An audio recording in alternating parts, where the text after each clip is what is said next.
देखिए, मोदी जी ने तो देश को बेचने का काम किया, झुकने का काम किया। झुकना और बेचना बहुत बड़ा फर्क होता है। सुनिए मेरी बात सुनिए, भाजपा वाले नारा देने का काम करते लगातार कि हम अपना बूथ मजबूत कर रहे हैं, लेकिन किसान लगातार अपने गांव घर में बैठ के कहता था हम अपनी जूत मजबूत करने का काम कर रहे हैं। और आप ये देखिए कि किसानों ने भाजपा नेताओं को गाँव में घुसने तक की भी एंट्री उन्होंने बंद करवा दी, मार पीट के भगाने का काम कर रहे थे। अभी तो वो रोएंगे भी आगे घुटनों पे। अभी तो 650 किसानों के लिए वो रो के भी माफी मांगेंगे इलेक्शन के लिए। वैसे नहीं रोएंगे कि मैं देशवासियों से माफी मांगता हूँ 650 लोगों से। अभी आंसू भी बहाने हैं उनको। इन्होंने कभी मुआवजा देने का काम किया है साहब? ये पूंजीपतियों लोगों के लिए इन्होंने धन इकट्ठा करने का काम किया है, कभी मुआवजा देने का काम नहीं किया। ये हत्यारी सरकार है। इन्होंने लगातार छात्र हो, नौजवान हो, किसान उनकी हत्या करने का काम किया है। मुआवजे के नाम पे इन्होंने पूंजीपतियों के लोन माफ करने का काम किया है। मान लेंगे, सब मान लेंगे, लेकिन हमें इनसे सर्टिफिकेट लेने की जरूरत नहीं है। जो इतनी तमाम जनता है, देश की जनता है, उन्होंने इस आंदोलन को सफल बनवाया। आंदोलन लगातार चलते रहने का काम करेगा जब तक एमएसपी पे गारंटी नहीं बनेगी। तो हमें मोदी जी से या मोदी जी के चमचों से देशभक्ति की सर्टिफिकेट लेने की कोई जरूरत नहीं। हमें पता है हम क्या हैं, हम ये हैं। और जो मोदी जी कल मंच के माध्यम से कहने वाले थे, तो मुझे तो लग रहा था मोदी जी ये कहीं ये ना कह दे कि मेरा जेवर से पुराना नाता है, मैं बचपन में जेवर बेच के भाग गया था। समझ रहे? हमें तो इस चीज का डर था कि साहब ये ना कह दे, क्योंकि हर जगह से वो कहीं ना कहीं अपना पुराना नाता जोड़ने का काम करते हैं। तो कहीं जेवर से भी पुराना नाता जोड़ के काम ना करते, जिसकी वजह से वो जेल जाने का काम उन्होंने बचपन में किया था। साहब हम तो देखने का आज ये शिलान्यास करेंगे, कल उसको बेचने का काम करेंगे। समझ रहे हैं? ये कोई शिलान्यास नहीं, आज शिलान्यास हो रहा है, कल वो बेचने का काम होगा, जो मोदी और अडानी जैसे अंबानी और अडानी जैसे लोगों के हाथ में जाने का काम करेगा। बिल्कुल, लोगों के घर में घुसने का, जेब में घुस गए हैं साहब। इन्होंने जेब में घुस गए, मोदी जी हमारे जेब में घुस चुके हैं। चाहे वो किसान करे, नौजवान करे, महिला करे, छात्र के, जिस दिन उस आंदोलन के ऊपर लाठी चलने का काम करता है, संविधान का उस दिन एक पन्ना खत्म होने का काम करता है। इन लोगों ने लगातार संविधान खत्म करने का काम किया है। जिस तरीके से सरकारी तमाम एजेंसियां इन्होंने अपनी मुट्ठी में भर कर ली। संविधान उस दिन हमारा खत्म हो रहा था जिस दिन आप हमारे सुप्रीम कोर्ट के जो जज थे उन्हें एक प्रेस कॉन्फ्रेंस करने का काम किया। वैसे संविधान की ही ताकत है जिसकी वजह से इतना बड़ा आंदोलन इस हिटलरशाही सरकार के खिलाफ 1 साल से लगातार चलने का काम हो रहा है। खोने के नाम पे हमने अपने 700 जवान खो दिए, जो हमारे किसान जो शहीद हुए वो खो दिए।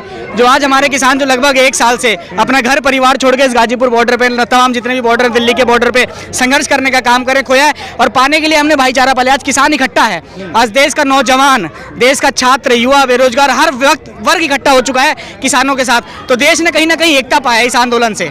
समझ लो, किसान आंदोलन ये आज़ादी के बाद पहला ऐसा बड़ा आंदोलन है जो देश को जोड़ने का काम कर रहा है। जिस तरीके से मौजूदा सरकार है जो लगातार जाति और धर्म के नाम पे देश की जनता को बांटने का काम करती है, इस आंदोलन ने उसे एक करने का काम किया है। तो एक बड़ा आवाम को एक बड़ा मैसेज जाता है। जी, इस आवाम को बड़ा मैसेज आता है। एकता और भाईचारा का संदेश इस किसान आंदोलन ने देने का काम किया है। चाहे वो किसी भी जाति, किसी भी धर्म, किसी भी वर्ग के लोग हैं, वो सब इकट्ठा होकर इस आंदोलन को उन्होंने मजबूत करने का काम किया है पूरे भारत देश में।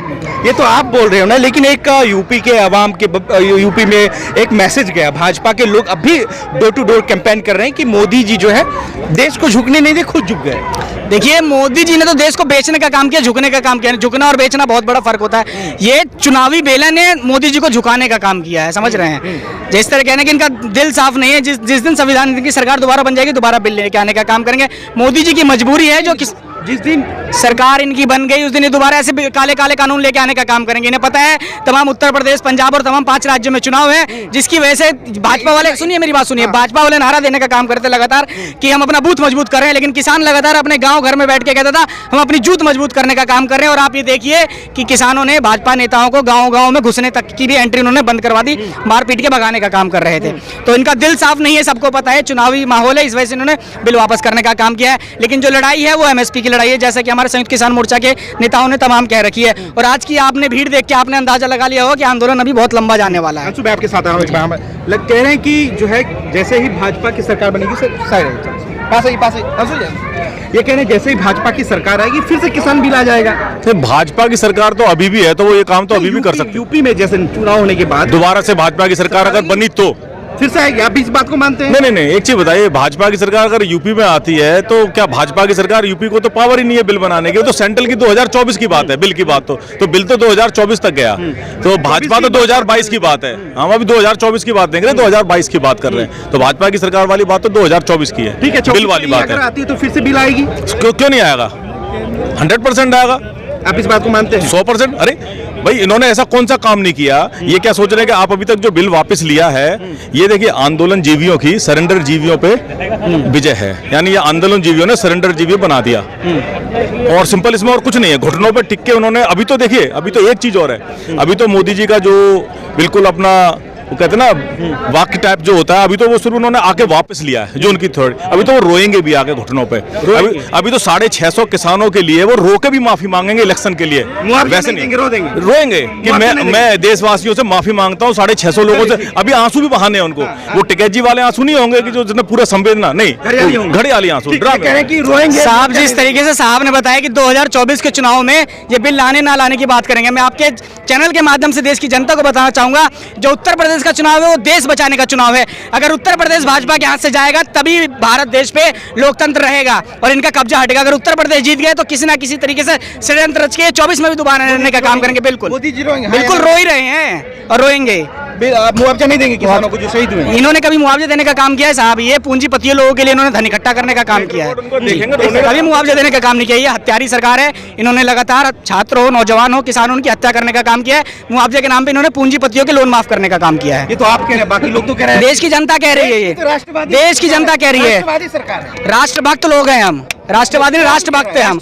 अरे हम बता रहे हैं, मोदी जी खुद कह रहे हैं, मोदी जी पहले हमें आंदोलन जी भी पता नहीं, हमें खालिस्तान पाकिस्तानी ने इनके नेताओं ने हमें तमाम चीजें कहने का काम किया, लेकिन आपने देखा गुरु पर्व वाले दिन उन्होंने माफी मांगने का काम किया। ये इन्होंने हमें किसान मान लिया, कुछ दिन बाद हमें राष्ट्रभक्त मान लेंगे, सब मान लेंगे, लेकिन हमें इनसे सर्टिफिकेट लेने की जरूरत नहीं है। जो इतनी तमाम जनता है, देश की जनता है, उन्होंने इस आंदोलन को सफल बनवाया। आंदोलन लगातार चलते रहने का काम करेगा जब तक एमएसपी पे गारंटी नहीं बनेगी। तो हमें मोदी जी से या मोदी जी के चमचों से देशभक्ति की सर्टिफिकेट लेने की कोई जरूरत नहीं, हमें पता है हम क्या हैं, हम ये हैं।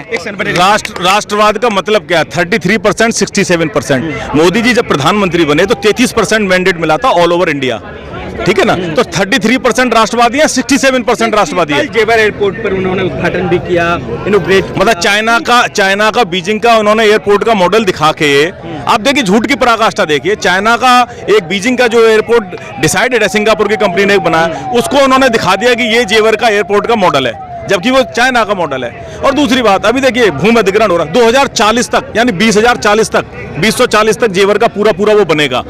आप पता है आपको 2040 और 2050 के बीच में जेवर पूरा बन पाएगा, ये शुरुआत होगी। ज्योतिरादित्य ने कल ट्वीट किया कि 60 सालों में 250 एयरपोर्ट और 7 सालों में 400 नए एयरपोर्ट, इसको कैसे देखें साहब? हम तो देखने का आज ये शिलान्यास करेंगे, कल उसको बेचने का काम करेंगे, समझ रहे हैं? ये कोई शिलान्यास नहीं, आज शिलान्यास हो रहा है, कल वो बेचने का काम होगा, जो मोदी और अडानी जैसे अंबानी और अडानी जैसे लोगों के हाथ में जाने का काम करेगा। और जो मोदी जी कल मंच के माध्यम से कहने वाले थे, तो मुझे तो लग रहा था मोदी जी ये कहीं ये ना कह दे कि मेरा जेवर से पुराना नाता है, मैं बचपन में जेवर बेच के भाग गया था। समझ रहे हैं? हमें तो इस चीज का डर था कि साहब ये ना कह दे, क्योंकि यार हर जगह से वो कहीं ना कहीं अपना पुराना नाता जोड़ने का काम करते हैं, तो कहीं जेवर से भी पुराना नाता जोड़ के काम ना करते, जिसकी वजह से वो जेल जाने का काम उन्होंने बचपन में किया था। ये तो अच्छी बात है, लोगों के दिल में घुसने का। बिल्कुल, लोगों के घर में घुसने का, जेब में घुस गए हैं साहब, इन्होंने जेब में घुस गए, मोदी जी हमारे जेब में घुस चुके हैं, समझ रहे हैं? हमें घर में नहीं घुसाना, हमें ऐसे लोगों को घर में नहीं घुसाना, हमारे घर में हमारे लोग बहुत हैं। जो उड्डयन मंत्री अपने देश की एयरलाइंस ना बचा पाए, अपनी कंट्री की एक भी एयरलाइंस ना हो आज इसके पास, वो उड्डयन मंत्री बात कर रहा है कि मैं पता नहीं क्या क्या कर दूंगा।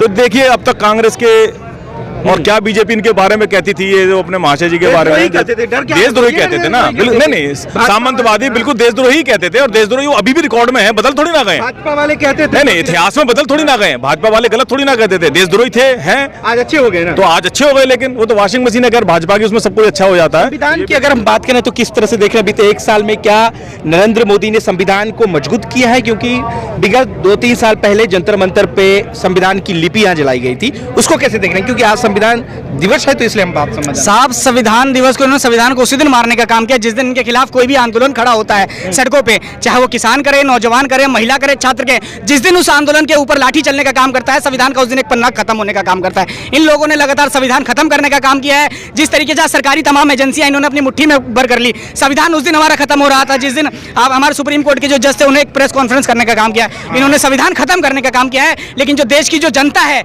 जो तमाम इतने बड़े संख्या में आके आंदोलन को मजबूत करने का काम करती है, संविधान ये बचाने का काम करें, जो लगातार 1 साल से हमने संविधान को बचाने का काम हमारी देश की जनता ने किया है। इसलिए संविधान दिवस है, संविधान है इसलिए हमारा आंदोलन है। जब तक संविधान रहेगा तब तक हम आंदोलन यूं ही चलाते रहेंगे। आज 1 साल हो गया, तो कितने पन्ने संविधान का उड़ गया बताइए ना? आप तो कह रहे हैं कि जिस दिन मैं बता, जब सरकारी एजेंसियां कोई गलत काम करते, साहब के संरक्षण में आके, साहब के जो पूंजीपति लोग हैं इनको भगाने का काम करती है, जो तमाम हमारे जो देश के जो वकील हैं, जो जज हैं या जो आंदोलनकारी हैं, जो लगातार अपने अपने मौलिक अधिकारों के लिए जो आंदोलन करने का काम करते हैं, उस दिन जब जब सरकार अपने लाठी डंडों से इन्होंने लगातार आंदोलन को खत्म करने का काम किया, उस दिन संविधान की हत्या करने का काम ये लोग करते हैं। आप खुश नहीं है कि आप 3 कानून जो है लगभग वापस होने वाला है, जो शीतकालीन सत्र स्टार्ट होने वाला है उसमें संवैधानिक तरीके से पार्लियामेंट्री सिस्टम के द्वारा पूरा खत्म हो जाएगा? 3 साहब कानून हमने मांगा था, कानून हमने नहीं मांगा था। हमारी जो मांग थी एमएसपी की लगातार थी, कानून इन्होंने हमें थोपने का काम किया, इन्होंने ही कानून वापस करने का काम किया। खुश हम जब होंगे जब एमएसपी पे कानून गारंटी बनेगी, जब हम खुश होंगे। वो नहीं होगा तो किसान भी यहीं बैठे रहेंगे, किसान भी यहीं बैठ रहेंगे, किसान भी नहीं जाएंगे। साहब गद्दी छोड़ने के लिए तैयार हो जाएं, गद्दी छोड़ देंगे, छोड़ना ही पड़ेगा। उत्तर प्रदेश आपको मिल जाएगा उदाहरण, उत्तर प्रदेश आपको उदाहरण मिल जाएगा। सोशल मीडिया पे फोटो वायरल होती है कि मोदी जिनके साथ आते हैं उनकी सरकार चली जाती है, आपने देखा पोस्ट? मोदी जिनके साथ आते हैं उनका शाल भी चला जाता है। अभी एक पोस्ट वायरल हुआ, देखा कि नहीं आपने? है जब ऐसे चल रहे हैं तो शाल है, जब ऐसे चले तो शाल नहीं है। साहब मुझे तो हाथ की सफाई पता नहीं इनके अंदर कैसी है। सरकार ने इन्होंने तो कपड़े तक लोगों के छीनने के काम किए हैं, समझ रहे हैं? ये लोग देश को आज़ादी के बाद पहली बार ऐसा बहरूपिया प्रधानमंत्री मिला है जिसने जनता को ठगने का काम किया है। सही कह रहे हैं। नहीं देखिए, ऐसा है, बात बहरूपिया की सारी चीज़ वो तो सब दिखाई देता है। ये सारी रही बात संविधान की, तो अभी न्यायपालिका है, संविधान के साथ इन्होंने कई बार छेड़ने की कोशिश की है लेकिन बदल नहीं पाए सारी चीज़ों को। और शायद जब तक हमारी न्यायपालिका है तब तक संविधान को तो बदलने की कोशिश नहीं कर पाएंगे। लेकिन आप जो बात कर रहे हैं ना तीनों कानून की, तो तीनों कानूनों के बारे में ना इनको पहले पता था ये क्यों खराब है, और ना इनको ये पता अब क्यों अच्छे हैं, क्योंकि इन्होंने कभी पढ़े ही नहीं। अगर ये कानून पढ़ते, क्योंकि कमेटी ने बना के, जो पूंजीपतियों ने बना के इनको कानून दे दिए, इन्होंने लागू कर दिए। अगर ये कानून देख लेते, पढ़ लेते तो लागू ही नहीं करते। अब रही बात जो आप बात करें एमएसपी कि एमएसपी पे कानून नहीं बनेगा, देखिए एमएसपी पे भी कानून बनेगा। आप पूरे देश के अंदर अभी तक ये चर्चा थी, चाहे कुछ भी हो जाए, सोशल मीडिया पे बहुत आता था ना कि टैंक चला देंगे, ये कर देंगे, कानून वापस नहीं होंगे, ठीक है? तो फिर ये एमएसपी तो कोई चीज ही नहीं है, एक ऑर्डिनेंस। एमएसपी पे तो कोई कानून भी नहीं बनाना, एमएसपी तो एक ऑर्डिनेंस से लाने का वाला एक वो है, ला के दे देंगे भाई एमएसपी, ठीक है, कंटिन्यूस। एमएसपी अगर इनको देखिए गारंटी बनाने पे सरकार पे क्या फर्क पड़ रहा है? कुछ भी फर्क नहीं पड़ रहा। तो एमएसपी पे लाएंगे ये कानून। बताओ क्या देख रहे हैं? आज साल भर हो गया किसानों को, 1 साल हो गया, 1 साल हो गया। सरकार की गलती रही है सर। ये जो आज किसान यहाँ बैठे हैं, अगर रामलीला मैदान पर जंतर मंतर पर हमें जगह दे दी होती तो पब्लिक परेशान ना होती, हम वहाँ बैठते। ये सरकार की गलती है जो इन्होंने आज तक हमें यहाँ बैठा रखा, और जो 1 साल बाद मानी हमारी बात, ये 3 दिन बाद, 1 हफ्ते बाद भी मान सकते थे। इसके लिए सरकार जिम्मेदार है, किसान जिम्मेदार नहीं है। किसानों ने तो लड़ाई लड़ी है, देश को बचाया है।